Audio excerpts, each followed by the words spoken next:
కోడుమూరు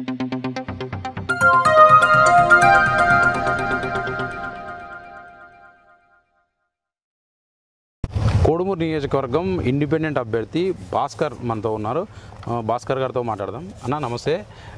ఎట్లా ఇండిపెండెంట్గా నామినేషన్ వేశారు? ఎట్లా ఏం ఉద్దేశంతో ప్రధానంగా వేశారు? ముఖ్యంగా మా కోడుమూరు నియోజకవర్గంలో స్వతంత్రం వచ్చిన దగ్గర నుంచి రెడ్ల పెత్తానమే జరుగుతుంది. సో ఆ రెడ్ల పెత్తానానికి ఎస్సీ బీసీ మైనారిటీలు ఉన్నారు. వీళ్ళ సమన్యాయము లేదు, సమన్వయం లేదు. ప్లస్ అన్ని కులాల ప్రజలని విడగొట్టి విభజించి పాలిస్తుంది ఈ రెడ్డి వర్గం. దానికి వ్యతిరేకంగా అగైనెస్ట్గా నేను ఎన్నికల్లో నామినేషన్ వేసిన. దానికి రెడ్ల పెత్తానం పోవాలనే నా ఇంటెన్షన్. సమన్యాయం లేదు, సమన్యాయం చేయాలి అందరికీ. ఇప్పుడు రెడ్ల పెత్తనం లేదు అని మీరు అంటున్నారు కదా, మరి రెడ్లను ఎదుర్కోవాలంటే అంగబలం అర్ధబలం ఇవన్నీ కావాలి కదా. మరి మీ దగ్గర ఉన్నాయా ఆ నిధులు సమకూర్చుకోవడం కానీ ఇవన్నీ చేశారా? అట్లంటే అప్పట్లో అంబేద్కర్ అంగబలం అర్ధబలం ఏం లేదు, ఓన్లీ బుద్ధి బలమే. ఆయన చదువుకున్న పట్టాబలమే ఉంది. ఆయనకి నాకన్నా ఎక్కువ వ్యతిరేకత ఉంది అప్పట్లో. ఆయన జయించినాడు కదా. నేను కూడా అదే ఇన్స్పైర్తోని, అంబేద్కర్ ఆయన ఇన్స్పైర్తోని, ఆయన ఆశయభావాలతోని నేను కూడా ముందరికి వెళ్తా. కోడుమూరు నియోజకవర్గంలో ఉన్న ప్రధాన సమస్యలు ఏంటి? కోడుమూరు నియోజకవర్గంలో ఉన్న ప్రధాన సమస్య వర్గ విభేదాలు. ఇవి కాదు, మౌలిక సదుపాయాల విషయంలో ప్రజలకు అందని ఏ గ్రామంలో నీటి కొరత, నది ఒడ్డున ఉన్న నీటి కొరత మిగతా ఈ రాష్ట్రంలో ఎక్కడ లేనంత నీటి కొరత ఈ మా నియోజకవర్గంలో ఉంది. దీన్ని ఇదొక సమస్య ఉంది. తర్వాత వచ్చి విద్యా వైద్యంలో ఏ స్కూలు ఏ గ్రామానికి వెళ్ళినా కూడా నాణ్యమైన టీచర్లు లేరు, నాణ్యమైన విద్య అందిస్తలేరు. 10th క్లాస్ చదివిన పిల్లని ఒక 10 ఎకం చెప్పంటే చెప్పలేడు, 2 ఎకం చెప్పంటే చెప్పలేడు. ఇదంతా వైఫల్యమే కదా. దీనంతటిని ఒక గాడిలో పెట్టాలా. అంటే ప్రభుత్వము చెప్తుంది ఏంటంటే పిల్లలకు నాణ్యమైన విద్య అందించాము, సిబిఎస్ఈ సిలబస్ కూడా గవర్నమెంట్ స్కూల్లో పెట్టబోతున్నాము, నాడు నేడు అనే ఒక స్కీమ్ ద్వారా, అంటే ఒక పథకం ద్వారా గ్రామీణ విద్యార్థులని అన్ని రకాలుగా బలపరిచాము అన్నది ప్రభుత్వం చెప్తున్నటువంటి మాట. మరి మీరేమో డెవలప్మెంట్ పిల్లలకు ఎక్కాలు రావడం లేదు అనే మాట మీరు మాట్లాడుతున్నారు. మీరు అన్నది కరెక్టే. పిల్లలకి సిబిఎస్ సిలబస్ పద్ధతి తీసుకురావడము, ఇంగ్లీష్ మీడియం తీసుకురావడము. As a student, as a MBA, నాది ఎంబీఏ అయిపోయింది. ఎంబీఏ అయిపోయినా కూడా ఇంగ్లీష్ నాలెడ్జ్ సరిగా లేదు నాకు, నేనే బేసు. వీళ్ళు ఎంత ఇంగ్లీష్ మీడియం పెట్టినా ఇప్పుడు 5 సంవత్సరాలైంది. ఈ 5 సంవత్సరాలలో ఎంతమందికి ఇంగ్లీష్ స్కూళ్ళల్లో ఇంగ్లీష్ ఎంతమందికి వచ్చిందో ఆ డేటా కూడా చూపిస్తాను నేను, నా దగ్గర ఉంది. లేదంటే ఇప్పటికిప్పుడు లైవ్లో పోయి ఆ స్కూల్లో పోయి 5వ తరగతి పిల్లల్ని తీసుకుని, అవి సెలెక్టెడ్గా ఉంటాయి. స్కూల్లో ఎవడో టాపర్ ఉంటాడు, ఆ టాపర్నే పట్టుకొని వాడు బాధ తిన్నాడని చెప్తే మిగతా వాళ్ళల్లో బాధ తిన్నట్టు కాదు కదా. మిగతా వాళ్ళల్లో గ్రౌండ్ రిపోర్ట్ ఎంత ఉండాలి? 70% అనే ఉండాలి. ఆ రిపోర్ట్ చూపించండి, ప్రతి స్కూల్లో ఆ రిపోర్ట్ చూపించి మేము డెవలప్ చేసినామని చెప్పుకోగలిగితే అది డెవలప్మెంట్ అవుతుంది. స్కూల్ విద్యాపరంగా డెవలప్ చేసినట్టు అవుతుంది. అదంతా ఏమి లేనిది మేము డెవలప్ చేసినామని రంగులు పెయింట్లు వేసి డెవలప్ చేసినామని చెప్తే అది 2 ప్రభుత్వాల వైఫల్యమే. ఇప్పుడు వైఎస్ఆర్ చేసిందని కాదు, అవతల తెలుగుదేశం చేసిందని కాదు. 2 ప్రభుత్వాలు.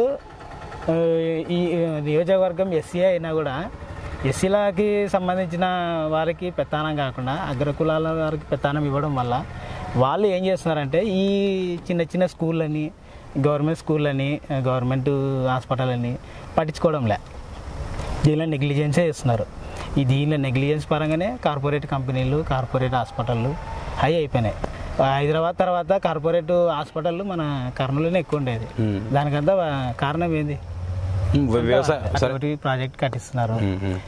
ఈ ప్రాజెక్టులు కట్టిస్తున్నారు కానీ అది ఎన్నేళ్ళకి అవుతుందో కూడా రూపు లేదు, మాపు లేదు. అది ఒక చేస్తున్నాం అని చెప్తారు. ఇక్కడ సుంకేసులో ఉంది, సుంకేసులో ఉన్న నీరు ఇప్పటికిప్పుడు పోదాము మొత్తం ఎండిపోయింది. అంటే ఇది ఎండిపోవడానికి కారణం, రీజన్ ఏమి? వాళ్ళ వైఫల్యాలు. నీటిని ఎప్పుడు స్టోర్ చేసుకున్నాలా, ఎప్పుడు రిలీజ్ చేయాలా. ఒకప్పుడు నేను చిన్నగా ఉన్నప్పుడే నీళ్ళు ఎనీ టైం ఉంటున్నాయి. మేము ఈ టైంలో ఎండాకాలంలో కూడా పోయి ఈత కొట్టొచ్చుతాం తుంగభద్ర నది. కానీ ఈ రోజు ఆ ఫెసిలిటీ లేదు. అంటే నీటి వాడకము సరిగా లేదు. ఈ తుంగభద్ర నది ఒడ్డున నీటి వాడకం సరిగా లేదు. ఈ తుంగభద్ర నది ఒడ్డునే 1000 ఎకరాలు ఉన్నాయి. ఆ 1000 ఎకరాలు ఎండిపోయి బీడి భూములు అయిపోయినాయని. నిరక్షరాస్యత విషయానికి వస్తే మొత్తం చదువుకొని ఉద్యోగాలు లేని వాళ్ళంతా ఇతర రాష్ట్రాలకు వలసపోతున్నారు కదా, వాటి మీద మీ అవగాహన ఏంటి? నిరక్షరాస్యత మెయిన్ ఇక్కడ ఉన్న సమస్య ఏమంటే నాణ్యమైన విద్య లేకపోవడం వల్ల ఎక్కడ ప్రైవేటు కార్పొరేట్లలో కూడా డిగ్రీలు పీజీలు చేసిన వాళ్ళు కూడా పోటీ పడి అది జాబులు తెచ్చుకోలేకున్నారు. ఆ వైఫల్యానికి ఈ వైఫల్యానికి ఎవరు కారణం అంటే స్కూళ్ళల్లో నాణ్యమైన విద్య లేకపోవడం. నిరక్షరాస్యులు లేడీస్ శాతము, ఆడపిల్లలది నిరక్షరాస్యతము ఒక చెప్పుకోవడానికే 80% ఉంది, కానీ వాళ్ళ వ్యక్తిత్వము వాళ్ళ చదువు దాన్ని బట్టి చూస్తే వాళ్ళ దాంట్లో 20% కూడా లేదు. అందరు 20% కూడా లేదు. అందరూ మాకు ఇంతేలే, మా చదువులు ఇంతేలే అని పెళ్ళిళ్ళు చేసుకొని ఆ ఇండ్లలో చేసుకుంటున్నారు. కానీ వాళ్ళని మేము జాబ్ చేసుకున్నాలా, మేము సొంతంగా నిలబడాలా అనే తత్వాన్ని ప్రభుత్వాలు కానీ ఈ రెడ్డి వర్గాలు కానీ ఏవి చేసలేవు. అసలు ఏమంటారు, ఇది చైతన్యం తీసుకొస్తలేదు ముందరికి. మీరు రాజకీయాల్లోకి రావడానికి ప్రధాన కారణం ఏంటి? ప్రధాన కారణము రెడ్డి పాలన పోవాలా. ఉండేది పేరుకి ఎస్సీ వర్గం, ఎస్సీ వర్గం అయినంత మాత్రాన ఎస్సీ ఎమ్మెల్యే కాదు. ఒక ఎస్సీని ఎన్నుకున్నారంటే, ఈ ఏరియాకి ఎస్సీని ఎన్నుకున్నారంటే ఎస్సీలు ఈ ఏరియాలో తక్కువ ఉన్నారు. వీళ్ళకి అన్నిటికీ తక్కువ ఉన్నారు వీళ్ళు. ఎస్సీలు అంటే ఎస్సీలు ఒక్కరే కాదు, బీసీలు వస్తారు, ఓసీలు వస్తారు, తర్వాత బడుగు బలహీన వర్గాలు, మైనారిటీలు, బడుగు బలహీన వర్గాలు అన్నీ వస్తాయి. ఎస్సీకి వీళ్ళకందరికి రిప్రజెంట్ ఎస్సీని పెట్టుకున్నారు. ఆ ఎస్సీ వీళ్ళల్లో ఎన్నుకున్నాలా, ఈ బడుగు బలహీన వర్గాలన్నీ ఎన్నుకున్నాలా. ఎన్నుకుంటే వాళ్ళు ఎమ్మెల్యే కావాలా. ఇక్కడ ఏమవుతుంది, రెడ్డి ఒక్కడు ఎన్నుకుంటే ఇక్కడ ఎమ్మెల్యే అవుతుంది. ఈయన ఉంది కదా. ఇప్పుడు 2 ప్రధాన పార్టీలు ఉన్నాయి కొడుమూరు నియోజకవర్గంలో. 3 ప్రధాన పార్టీలు ఉన్నాయి. ఇప్పుడు 3 ప్రధాన పార్టీల్లో ఎవరు ఇంతకు క్యాండిడేట్ ఎవరు? వాళ్ళని ప్రభావితం చేస్తున్న వాళ్ళ పైన ఉన్నటువంటి రెడ్డి ఎవరు? అది అందరికీ తెలిసిందే కదా. మీరు చెప్పండి. అందరికీ తెలిసిందే. ఇప్పుడు ఆదిమూలపు సురేష్ గారు ఉన్నారు, ఆయనని హర్షవర్ధన్ రెడ్డి. ఆదిమూలపు సురేష్ ఈ నియోజకవర్గం కాదే. నియోజకవర్గం కాకపోయినా ఆయన ఇక్కడ ఎక్కడో ఉన్న ఆయన తీసుకొచ్చి ఇక్కడ నిలబెట్టుకొని మేము గెలిపించుకుంటామని చెప్పి. ఆదిమూలపు సురేష్ ప్రకాశం జిల్లాలో పోటీ చేస్తున్నాడు. ఆదిమూలపు సురేష్ అనే సతీష్, అదే ఆదిమూలపు సతీష్ గారిని హర్షవర్ధన్ రెడ్డి గారు సపోర్ట్ చేస్తున్నారు. తర్వాత మన దస్తగిరి గారిని, బొగ్గుల దస్తగిరి గారిని విష్ణువర్ధన్ రెడ్డి సపోర్ట్. ఏ పార్టీలు ఇవి? ఆదిమూలపు సురేష్ ఇది, ఆదిమూలపు సతీష్ ఇది వైఎస్ఆర్సీపీ కాంగ్రెస్ పార్టీ. తెలుగుదేశం పార్టీ విష్ణువర్ధన్ రెడ్డి గారి పార్టీ. వీళ్ళిద్దరు రెడ్డి గారులే. వీళ్ళు కూడా ఈ జగన్ కానీ చంద్రబాబులు కానీ అక్కడ ఉన్న ఎస్సీలలో ఎవరు బాగున్నారు, ఎవరు యాక్టివ్ ఉన్నారు అని చెప్పి వాళ్ళకి టికెట్ ఇవ్వాలి. కానీ అక్కడ ఉన్న రెడ్లు ఎవరు ఉన్నారు, వాళ్ళు ఎవరున్నారు, ఆరాలు తీసే వాళ్ళు సీట్లు ఇస్తున్నారు. అప్పుడు ఎస్సీ సీట్ ఎందుకు అవుతుంది? ఇప్పుడు మరి మీరు ప్రయత్నం చేశారా పార్టీలో, పెద్ద పార్టీలకు ఏమైనా ప్రయత్నం చేశారా? నేను అట్లా ప్రయత్నం ఏం చేయలేదు. నేను ఇండిపెండెంట్గానే నిలబడినాను, ఇండిపెండెంట్గానే ప్రయత్నం చేస్తున్నా, ఇండిపెండెంట్గానే వేసిన. ఇండిపెండెంట్గానే వేసి సింబల్ తీసుకొచ్చి నాది సీసీ కెమెరా టీమ్ సింబల్ వచ్చింది నాకు, ఎలక్షన్ డిపార్ట్మెంట్ ఇచ్చింది. ఆ సింబల్తో నేను ముందుకు వెళ్తున్నా. ఎలక్షన్ కమిషన్ ఇచ్చింది. నది పక్కలో ఉన్నాయి, వీటన్నిటికీ నదే పక్కలో ఉంది. కాకపోతే తాగునీటి సమస్య, రైతులకు సరైన వసతులు, సరైన వనరులు, ఎరువులు, వీటి పరంగా కూడా సరైన ఫెసిలిటీలు ఇంకా కలిగించలే. మెయిన్ నీటిని సరఫరా చేస్తే నది పక్కనే ఉంది. నీటిని సరఫరా చేస్తే చేసుకోగలుగుతాం మనం కూడా. అక్కడ గోదావరి ఉంది, వాళ్ళకి గోదావరి ఎనీ టైం పారుతుంటుంది. మనది కూడా అట్లా పారేదట ఒక ప్రణాళికబద్ధంగా లేకపోవడం. ఎలా చేయాలా చెప్పండి ఒకసారి, చెప్తారా? ఈ డ్యాములు ఉన్నాయి కదా, మనకి సుంకేసులు ఉంది, పైన ఆల్మట్టి ఉంది, ఈ డ్యాములు ఉన్నాయి కదా. ఆల్మట్టి తెలంగాణ, మన ఆంధ్రప్రదేశ్ కాదు కదా అది. ఏది ఆల్మట్టి డ్యాము ఆంధ్రప్రదేశ్ కాదు కదా. కాదు, మంతనాలు జరుపుకొని మాట్లాడుకుంటే ఏదైనా కూర్చొని మాట్లాడుకుంటే అవుతాయి కదా. మాట్లాడుకొని ఏ టైంలో నీళ్ళు రావాలో, ఏ టైంలో పంటలు వేస్తారు, ఏ టైంలో ఇది వేస్తారని ఈ అవగాహన ఉండి దీని గురించి సర్వే చేసి దీని గురించి పెట్టుకొని పంటలకు తగ్గట్టు నీటిని కేటాయిస్తే పంటలు పండుతాయి, అందరికీ రైతులు బాగుంటారు, రైతు పండించిన తిండి తిని ప్రజలు బాగుంటారు. అంటే ఎలక్షన్స్ కంటే ముందు ఒక 1 year 2 year ముందు నియోజకవర్గం పర్యటన చేశారా, లేకుంటే కేవలం ఎలక్షన్స్ వచ్చినాయని చెప్పి నామినేషన్ వేశారా? నేను నాది ఫేస్బుక్ ఉంది, భాస్కర్ బల్ప్ అని. మీరు నా ఫేస్బుక్ చూస్తే నేను ఎన్ని సంవత్సరాల నుంచి నాకు ఈ లోపల పటిమ ఉంది అనేది మీకు అర్థమవుతుంది. అంటే నేను గత లాస్ట్ 10 years నుంచి నేను ఈ రాజకీయాలను అబ్జర్వ్ చేస్తున్నా.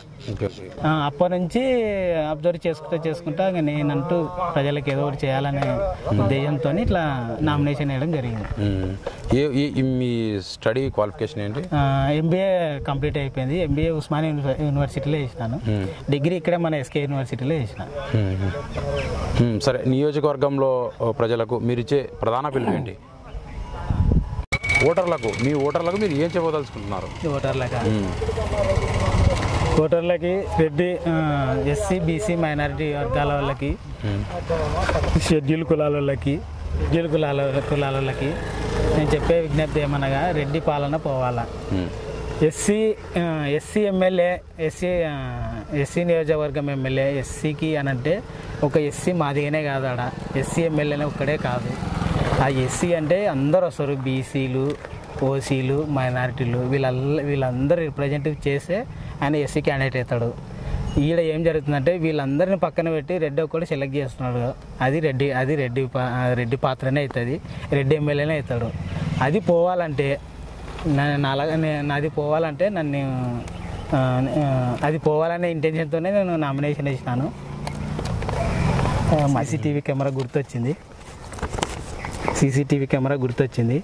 దీనిలో 13వ నంబరు 14 మంది అయితే కింది నుంచి 13వ నంబరు సీసీ కెమెరా గుర్తుంటుంది. నన్ను గెలిపించండి. నేను చెప్పిన ప్రతిదీ, ఈ మేనిఫెస్టోలో ఉన్న ప్రతిదీ నేను ఆచితూచి ఒక 4 నెలల నుంచి దీన్ని ప్రిపేర్ చేసుకున్నా. దీనివల్ల అవుతుందా కాదా అని కూడా చేసుకున్నా.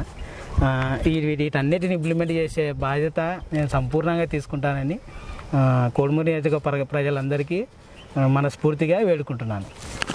నమస్కారం.